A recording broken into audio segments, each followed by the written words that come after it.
Assalamualaikum warahmatullahi wabarakatuh. Bertemu lagi dengan saya Fardan Mahmudatul Ilmamah dalam mata kuliah antropologi. Sebelumnya kita telah belajar tentang teori fungsionalisme Malinowski. Sekarang kita lanjut pada teori yang tumbuh sebagaimana kritiknya terhadap paradigma fungsionalisme. Paradigma fungsionalisme ini berbanding lurus dengan perkembangan paradigma positivistik. Mungkin Anda pernah belajar filsafat di mana paradigma positivistik ini adalah ketika para peneliti menganggap realitas sosial yang terjadi sebagai sesuatu yang bersifat empirik dan dapat diobservasi secara nyata serta dapat dibuktikan secara ilmiah. Nah, paradigma fungsionalisme ini memang sangat baik dalam mendeskripsikan suatu kebudayaan secara menyeluruh. Namun, sejumlah ilmuwan tetap juga mengkritiknya. Paradigma ini dianggap tidak dapat digunakan untuk memahami dan menjelaskan fenomena perubahan masyarakat karena terlalu menekankan pada hubungan fungsional antar unsur dan keseimbangan sistem. Jadi, memang paradigma fungsionalisme di mana menjelaskan fungsi-fungsi institusi sosial, tradisi, unsur budaya, dan lain sebagainya itu memang baik dalam mendeskripsikan suatu kebudayaan secara menyeluruh.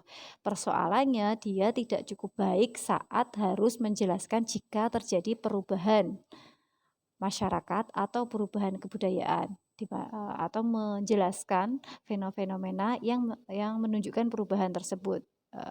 Seperti itu. Kemudian dari sudut pandang politis pun paradigma ini dianggap anti perubahan karena ciri khasnya yang menjelaskan sesuatu yang mapan kan gitu ya, karena dia kan tadi asumsinya kalau fungsionalisme kan hanya menjelaskan fungsi saja, misalnya fungsi masjid, fungsi pernikahan, fungsi tradisi tahlil, fungsi tradisi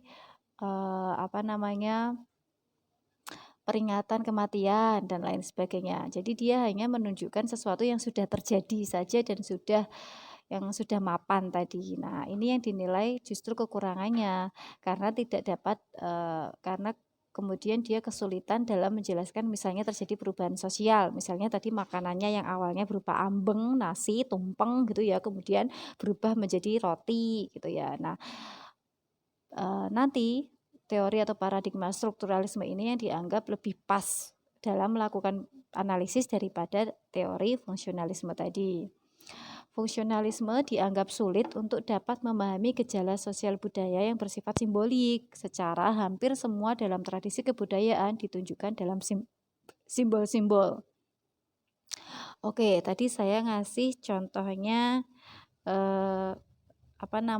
tahlil ya. Teori fungsionalisme kurang dapat menjelaskan bagaimana proses perubahan yang terjadi dalam praktik tahlil, seperti ketika muncul gerakan puritanisme dalam masyarakat, sebagai akibat dari gerakan transnasional dan globalisasi. Bahkan teori fungsionalisme juga tidak cukup memberi ruang menjelaskan simbol-simbol yang muncul dalam tradisi tahlil, di mana banyak tempat simbol ini bisa berbeda-beda. Misalnya mungkin di tempat lain tidak sama ketika memberi makanan saat tahlil. Jadi ada yang misalnya kalau tahlil itu harus ada apem gitu ya. Tapi ada juga yang tidak memberikan apem tapi justru membuat kucur gitu ya. Jadi dua jenis makanan yang disajikan secara berbeda ini kan sebenarnya simbol ya, simbol penggunaan dua makanan ini. Nah, itu kadang tidak cukup juga dijelaskan oleh si fungsionalisme ini, simbol-simbol yang digunakan tidak dapat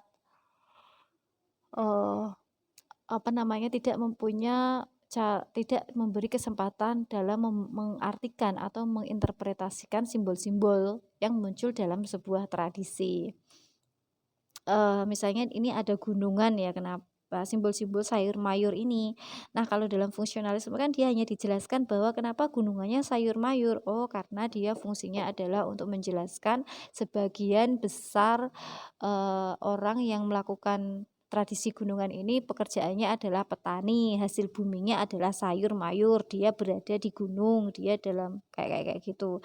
Tapi kalau menggunakan teori lain, misalnya menggunakan teori interpretasinya Gertz ya, tidak harus struktural. Ini misalnya, oh kenapa sayur mayur? Oh sayur mayur dan gunungan ini adalah simbol menyerupai gunung. gitu ya, sesuatu yang besar, sesuatu yang abadi gitu, dan sesuatu yang memiliki kuasa dan sangat mempengaruhi hasil kerja masyarakat setempat gitu. Nah, ini yang disebut dengan simbol-simbol itu tadi. Kemudian, nah kritiknya terhadap fungsionalisme tadi yang tidak bisa menjelaskan perubahan sosial maupun simbol-simbol yang muncul dalam ritual-ritual atau tradisi-tradisi, muncul 3 teori baru. Yang pertama adalah teori strukturalismenya Levi-Strauss di Prancis, kemudian ada etnoscience di Amerika Serikat, dan antropologi interpretatif yang dipelopori oleh Geertz pada tahun 1963. Dari sebagian antropolog, 3 paradigma ini dianggap cocok dalam kajian kebudayaan karena dinilai dapat mengungkapkan dimensi simbolik sosial kebudayaan. Gejala sosial budaya tidak lagi dipandang sebagai sesuatu yang empiris, ya. Tidak lagi dipandang sebagai sesuatu yang empiris, tetapi juga wujud berpikir kolektif yang perlu diungkap isi dan strukturnya, di mana kebudayaan akhirnya didefinisikan sebagai perangkat pengetahuan kolektivitas gitu. Jadi contohnya mungkin seperti ini. Objek yang menjadi kajian antropologi tidak lagi hanya institusi sosial atau unsur-unsur kebudayaan yang digunakan seperti mesin agar suatu sistem kebudayaan berjalan dengan baik. Sebagaimana sebelumnya kalau di fungsionalisme itu kan yang diteliti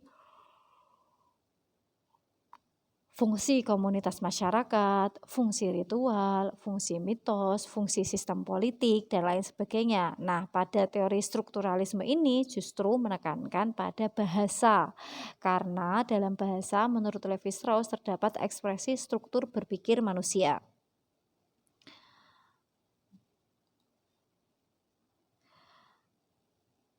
Pandangan ini menuntun para ahli antropologi untuk meninjau kembali berbagai metodologi penelitian dan etnografi yang selama ini digunakan.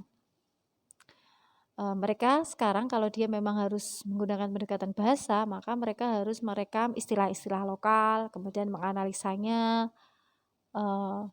dengan menggunakan istilah-istilah ini kemudian mencerminkan pola pikir kolektif dan struktur nalar masyarakat yang diteliti. Kemudian muncullah suatu bentuk etnografi baru yang disebut dengan new etnografi. Apa itu ya new etnografi? Ini misalnya contohnya strukturalismenya Levi-Strauss ini ya. Biasanya ini digunakan untuk menganalisis bahasa atau struktur bahasa di masyarakat Jawa. Kalau kalian tahu, di bahasa Jawa itu kan menggunakan berbagai tingkatan ya, jadi tidak seperti bahasa Indonesia yang hanya satu bahasa saja gitu. Tapi kalau kalau dalam bahasa Indonesia itu hanya menggunakan satu kata, bisa menggunakan kata yang sama untuk banyak orang gitu. Misalnya untuk orang tua, untuk adik, itu bisa sama gitu dengan bahasa Indonesia. Berbeda dengan bahasa Jawa. Kalau dengan bahasa Jawa misalnya itu kan ada tingkatan, misalnya bahasa ngoko, bahasa kromo alus. Bahasa tersebut digunakan secara bergantian tergantung kita sedang berbicara dengan siapa. Model bahasa seperti ini tidak hanya menunjukkan status orang yang diajak bicara, orang tua atau orang yang lebih tua. Bahkan juga dengan bahasa ini juga bisa menunjukkan status sosial di masyarakat. Mungkin sama-sama orang tua, tetapi bahasa yang digunakan sesama orang tua yang diangkringan sama bahasa yang digunakan sesama orang tua misalnya abdi dalam dengan sultan, itu bahasanya akan berbeda. Seperti itu. Jadi menunjukkan status sosial di masyarakat. Tidak hanya bahasa, mungkin juga bisa motif batik misalnya. Pada masa dahulu, motif kain batik itu menunjukkan peran atau kedudukan seseorang dalam masyarakat.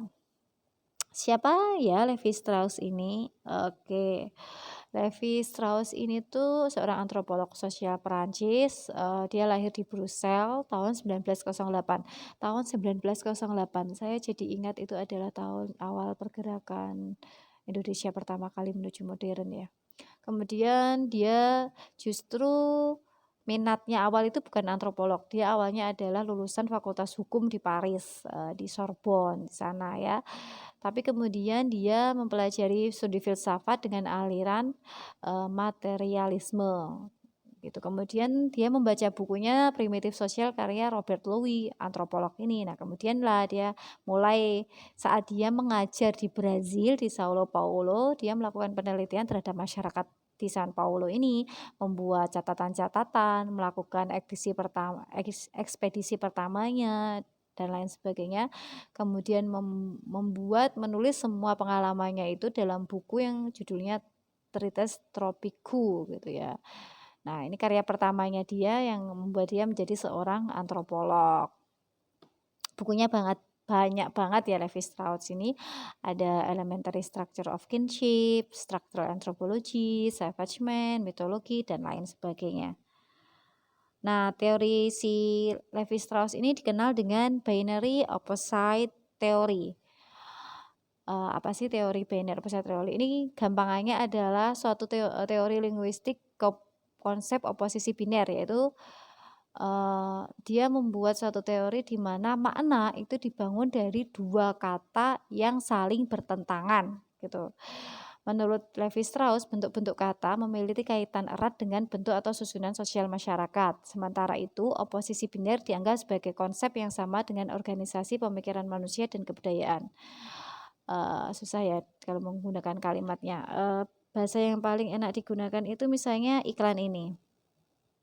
Create meaning by comparison, yaitu kamu tahu hitam saat tahu putih, atau kamu tahu apa makna putih ketika disandingkan dengan warna hitam. Seperti itu biasanya. Nah, struktur bahasa menjadi oposisi atau saling berlawanan, tidak hanya tentang pembentukan naratif, tapi dengan oposisi biner itu maka ada konflik di antara keduanya. Misalnya baik dan buruk, kotor dan bersih. Nah, kayak gini biasanya dipakai dalam karya sastra atau film. Selalu ada tokoh protagonis dan antagonis gitu ya.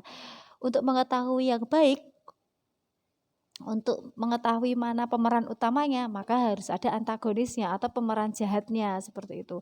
Nah, konflik yang dibangun antara si baik dan yang buruk ini itu menumbuhkan narasi atau menumbuhkan drama atau menumbuhkan makna. Makanya hampir semua cerita tentang mitos-mitos yang ada di masyarakat budaya itu berada dalam situasi seperti ini. Ada yang jahat, ada yang baik, ada Rama, ada musuhnya Rama itu siapa? Siapa ya musuhnya Rama? Rahwana, ada Rama, ada Rahwana, ada Pandawa, ada Kurawa, gitu-gitu. Ada cerita-cerita di mana ada dua unsur yang saling bertentangan. Nah, biasanya dua unsur ini dengan membandingkan dua unsur ini, maka muncullah makna dari suatu bahasa tersebut. Nah, ini akan mempengaruhi dari mana dua kata itu muncul, maka juga akan diketahui makna bahasa di suatu wilayah tertentu, yaitu tadi dengan menunjukkan posisi biner satu kata dengan kata yang lain yang saling berlawanan.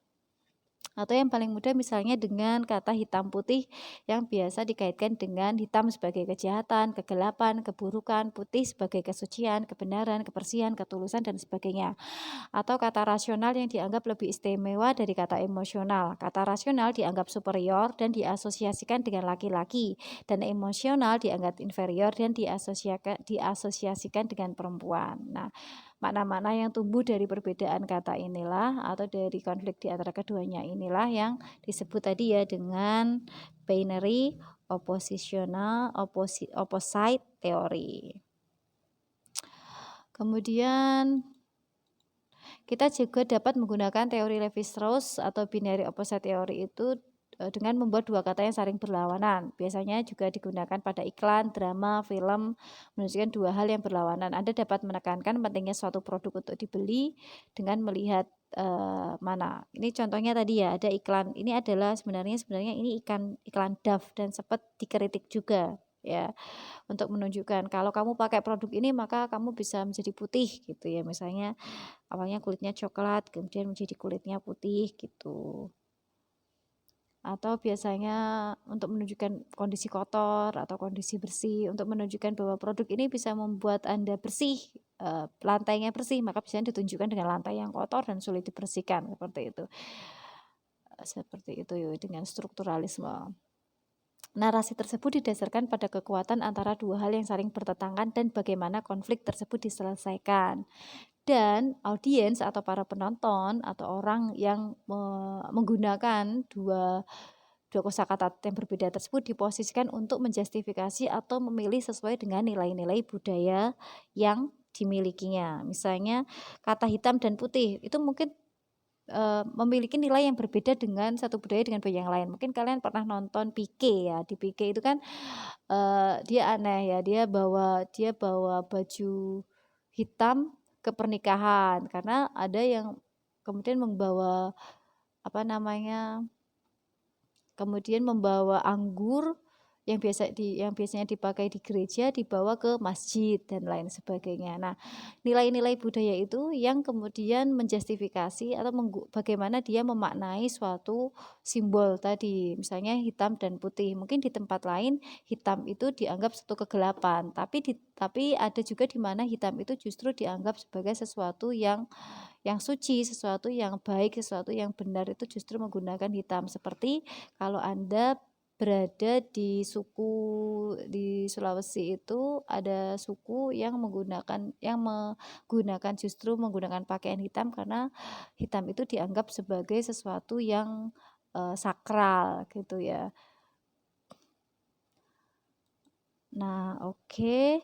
Sampai di sini dulu tentang strukturalisme. Selanjutnya kita akan belajar tentang teori antropologinya interpretatif milik Geertz. Sampai di sini. Assalamualaikum warahmatullahi wabarakatuh.